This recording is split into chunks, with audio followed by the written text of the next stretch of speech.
राधे राधे, नमस्ते। स्वागत है हिंदी टीचर्स एकेडमी में।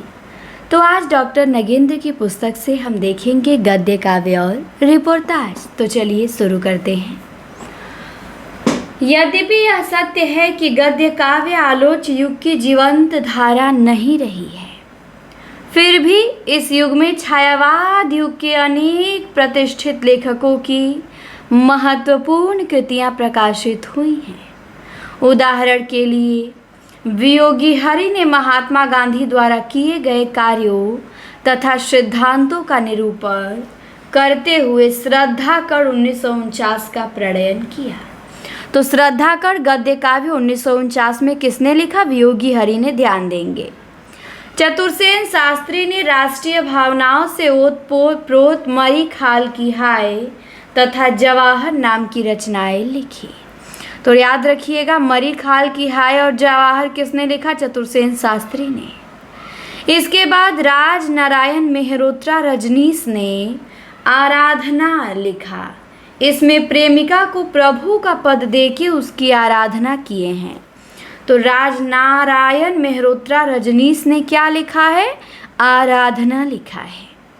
इसके बाद दिनेश नंदिनी डालमिया की कृतियां सर्वाधिक संख्या में प्रकाशित हुई हैं, जिनमें शारदिया, दोपहरिया के फूल, वंशीरव और उन्मन और स्पंदन हैं।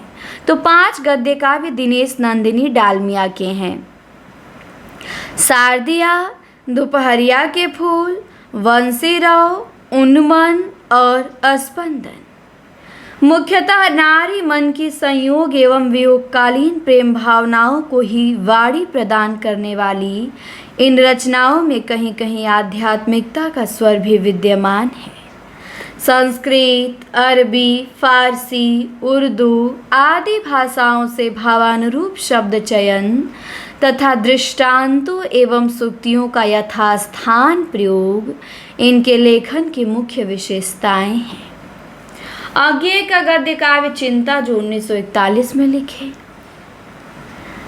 कभी कभी नितांत नए शब्द गढ़ते हुए और कभी कभी तत्सम शब्दावली का प्रयोग करते हुए स्त्री पुरुष के पारस्परिक गतिशील संबंधों का बौद्धिक विश्लेषण उनके रचना शिल्प की महत्वपूर्ण उपलब्धि है। तेज नारायण काक कृत निर्जन और पाषाण, मिट्टी के ढेले, चींटे आदि सामान्य से विषयों का भी संक्षिप्त और संवेदनापूर्ण प्रतिपादन मिलता है। तो तेज नारायण काक का निर्झर और पाषाण ही तो पूछा था पीजीटी में। निर्झर और पाषाण, मिट्टी के ढेले, चींटे किसका? तेज नारायण काक का।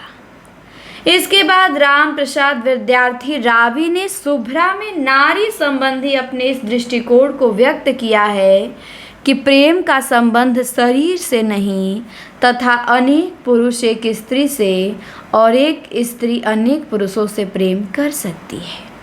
तो राम प्रसाद विद्यार्थी रावी ने क्या लिखा है? गद्य काव्य शुभ्रा। तो शुभ्रा ध्यान देंगे किसने लिखा है? राम प्रसाद विद्यार्थी रावी ने। मिट्टी के ढेले, चींटे तेज नारायण काक ने। स्पंदन, उन्मन, वंशीरव, शारदिया, दोपहरिया के फूल दिनेश नंदिनी डालमिया ने। आराधना राज नारायण मेहरोत्रा रजनीश ने। और जवाहर मरी खाल की हाय चतुरसेन शास्त्री ने। और श्रद्धाकण वियोगी हरि ने। इसके बाद रघुवीर सिंह ने शेष स्मृतियां लिखा 1936 में। डेट भी याद रखेंगे।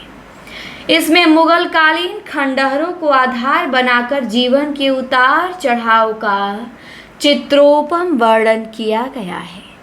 ब्रह्मादेव ने भारत भूमि, शरणार्थी समस्या आदि विविध विषयों का आत्मनिवेदनात्मक एवं संबोधनात्मक शैली में प्रतिपादन किया है।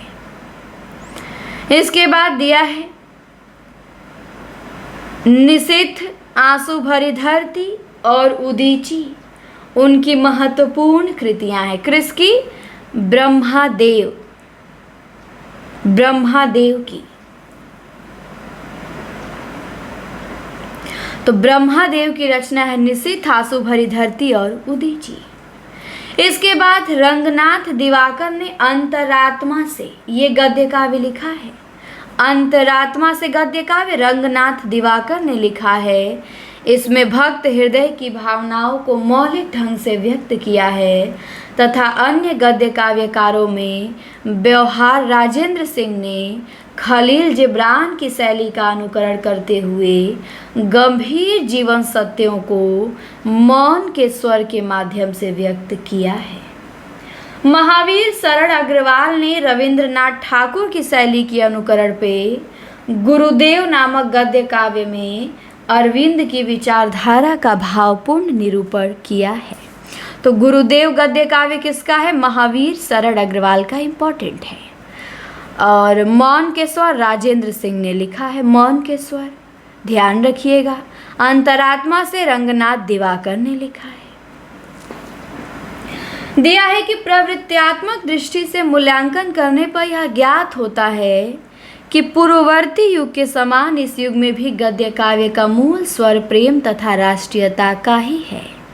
इतिहास प्रसिद्ध स्थलों को देखकर भाव प्रधान रचनाओं का प्रणयन यद्यपि केवल डॉक्टर रघुवीर सिंह ने ही किया है, किंतु ये रचनाएं इतनी प्रभावोत्पादक हैं कि हिंदी गद्य काव्य की प्रमुख प्रवृत्तियों का मूल्यांकन करते समय इन्हें अनदेखा नहीं किया जा सकता। इसके बाद गद्य काव्य के बाद आता है रिपोर्टाज।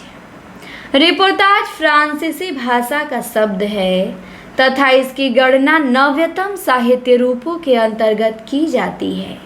जिस रचना में वर्ण विषय का आंखों देखा तथा कानों सुना ऐसा विवरण प्रस्तुत किया जाए कि पाठक की हथतंत्री के तार झंकत हो उठे और वह उसे भूल न सके, उसे रिपोर्टाज कहते हैं। परिभाषा भी ध्यान रखिएगा। आंखों देखा तथा कानों सुना ऐसा विवरण प्रस्तुत किया जाता है कि पाठक के हृदय तंत्री के तार झंकृत हो उठें और वो उसे भूल न सके। रिपोर्ट से यह इस अर्थ में भिन्न है कि उसमें जहाँ कलात्मक अभिव्यक्ति का अभाव होता है, रिपोर्ट में कलात्मक अभिव्यक्ति का अभाव होता है तथा तथ्यों का लेखा जोखा मात्र रहता है, वहीं रिपोर्टाज में तथ्यों को कलात्मक एवं प्रभावोत्पादक ढंग से व्यक्त किया जाता है। इस रचना विधा का प्रादुर्भाव सन 1939 के आसपास द्वितीय विश्व युद्ध के समय हुआ था। रूसी साहित्यकारों ने इसका विशेष प्रचार प्रसार किया तथा इलिया एहरेनबर्ग ने रिपोर्टाज के कुशल लेखक के रूप में सर्वाधिक प्रतिष्ठा प्राप्त की। हिंदी में रिपोर्टाज लेखन की परंपरा से उदान सिंह चौहान के लक्ष्मीपुरा जो रूपाब से दिसंबर महीने में 1938 में आरंभ हुआ, ध्यान रखिएगा। हिंदी का पहला रिपोर्टाज चौहान का लक्ष्मीपुरा जो रूपाब पत्रिका में दिसंबर 1938 में प्रकाशित हुआ। दिसंबर ये भी ध्यान रखिएगा। हंस के समाचार और विचार तथा अपना देश स्तंभों के अंतर्गत भी उनकी इस शैली की अनेक रचनाएं प्रकाशित हुई, जिसमें मौत के खिलाफ जिंदगी की लड़ाई, ये भी रिपोर्टाज चौहान का ही है लेकिन ये हंस पत्रिका में प्रकाशित हुआ। तो पूछ सकता है मौत के खिलाफ जिंदगी की लड़ाई किस पत्रिका में आया? हंस पत्रिका में। बंगाल के दुर्भिक्ष तथा महामारी के संदर्भ में रांगिए राघव द्वारा विशाल भारत के लिए लिखित रिपोर्टाज भी अपनी मार्मिकता के लिए प्रसिद्ध है। अकाल ग्रस्त क्षेत्र में पहुंचकर उन्होंने पूंजीपतियों, व्यापारियों तथा मुनाफाखोरों के अमानवीय कृत्यों और भूख से बिलबिलाते नरकंकालों पर जो मर्मस्पर्शी रिपोर्टाज खींचे हैं, लिखे हैं, वे आगे चल के तूफानों के बीच में संकलित व प्रकाशित हुए। तो तूफानों के बीच उदान सिंह चौहान का रिपोर्टाज है। कब प्रकाशित हुआ ये भी ध्यान रखिएगा, 1946 में बंगाल के अकाल में पे लिखा गया है। और तूफानों के बीच किस पत्रिका में प्रकाशित हुआ ये भी ध्यान रखिएगा, पूछा जा सकता है, विशाल भारत पत्रिका में। इसके बाद दिया है कि प्रकाश चंद्र गुप्त तथा उपेंद्र नाथ अस्क तथा राम नारायण उपाध्याय ने अपने रिपोर्टाजों के स्वतंत्र संग्रह प्रकाशित करने के स्थान पे उन्हें अपनी अन्य विषय कृतियों में संकलित कर डाला है। जैसे प्रकाश चंद्र गुप्त ने घटना प्रधान रिपोर्टाज लिखे हैं, जो उनके रेखाचित्र संग्रह रेखाचित्र में संग्रहित हैं। तो रेखाचित्र नाम से रेखाचित्र प्रकाश चंद्रगुप्त का है, जिसमें उनके घटना प्रधान रिपोर्टाज संकलित हैं। इसके बाद प्रकाश चंद्रगुप्त ने 3 रिपोर्टाज लिखे हैं, तीनों ध्यान रखिएगा। स्वराज्य भवन, अल्मोड़े का बाजार, बंगाल का अकाल। उपेंद्र नाथ हस्क के रिपोर्टाज हैं, रेखाएं और चित्र में संकलित हैं। इनके रिपोर्टाज रेखाएं और चित्र में संकलित है। जो रेखा चित्र है, इनके रिपोर्टाज कौन से हैं? तो पहाड़ों में प्रेममय संगीत, ये हस्क का रिपोर्टाज है। ये उनका उल्लेखनीय कथात्मक रिपोर्टाज है, जिसमें पहाड़ी गीतों के प्रतिपाद्य विषय प्रेम पर अत्यंत ज्ञानवर्धक सामग्री जुटाई गई है। इसके बाद राम नारायण उपाध्याय के रिपोर्टाज उनके व्यंग्यात्मक निबंधों के संग्रह गरीब और अमीर पुस्तकें में संग्रहित हैं। तो गरीब और अमीर पुस्तकें राम नारायण उपाध्याय ने लिखा है। 9 वर्षांक समारोह में उनका एक उत्कृष्ट रिपोर्टाज है। किसका? राम नारायण उपाध्याय का। तो ध्यान रखिएगा, राम नारायण उपाध्याय ने लिखा है 9 वर्षांक समारोह में, जिसमें जन्मदिन समारोह, अभिनंदन समारोह, ग्रंथ विमोचन समारोह आदि के पैटर्न पे आयोजित पत्रिकाओं के 9 वर्षांक समारोह की अच्छी खबर ली गई है। रिपोर्टाज लेखन की दिशा में कतिपय अन्य उल्लेखनीय हस्ताक्षर हैं, जैसे भदंत आनंद कौशल्यायन, शिव सागर मिश्र, डॉक्टर धर्मवीर भारती, कन्हैयालाल मिश्र प्रभाकर, शमशेर बहादुर सिंह, श्रीकांत वर्मा तथा फणीश्वर नाथ रेणु। तो अब इनके रिपोर्टाज देख लीजिए। देश की मिट्टी बुलाती है, भदंत आनंद कौशल्यायन ने लिखा है, सब इम्पोर्टेंट है। वे लड़ेंगे 1000 साल, शिव सागर मिश्र ने लिखा है। युद्ध यात्रा 1972 में धर्मवीर भारती का रिपोर्टाज है। छड़ बोले कड़ मुस्काए, कन्हैयालाल मिश्र प्रभाकर का।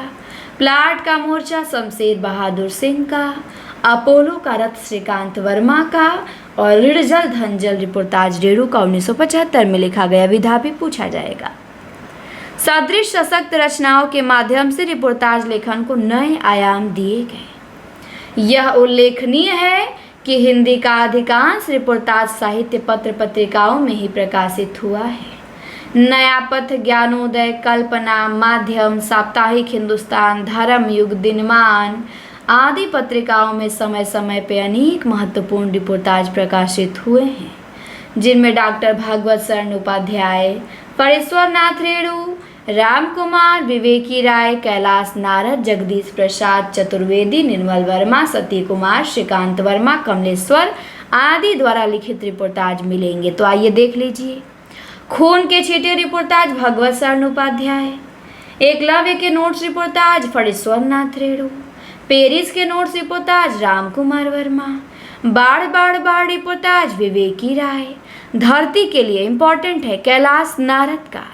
चीनियों द्वारा निर्मित काठमांडू लहासा सड़क, ये जगदीश प्रसाद चतुर्वेदी का। चीनियों द्वारा निर्मित काठमांडू लहासा सड़क। और प्रागह एक स्वप्न निर्मल वर्मा का। और क्या हमने कोई षड्यंत्र रचा था, ये सती कुमार ने लिखा है। क्या हमने कोई षड्यंत्र रचा था, ये भी ध्यान रखिएगा, सती कुमार का रिपोर्टाज है। और मुक्ति फौज श्रीकांत वर्मा का। क्रांति करते हुए आदमी को देखना कमलेश्वर का। तो इस प्रकार हमारा गद्य काव्य और रिपोर्टाज हुआ समाप्त। क्लास आपको कैसी लगी कमेंट सेक्शन में बता सकते हैं। हम मिलेंगे आपसे अगली वीडियो में। धन्यवाद।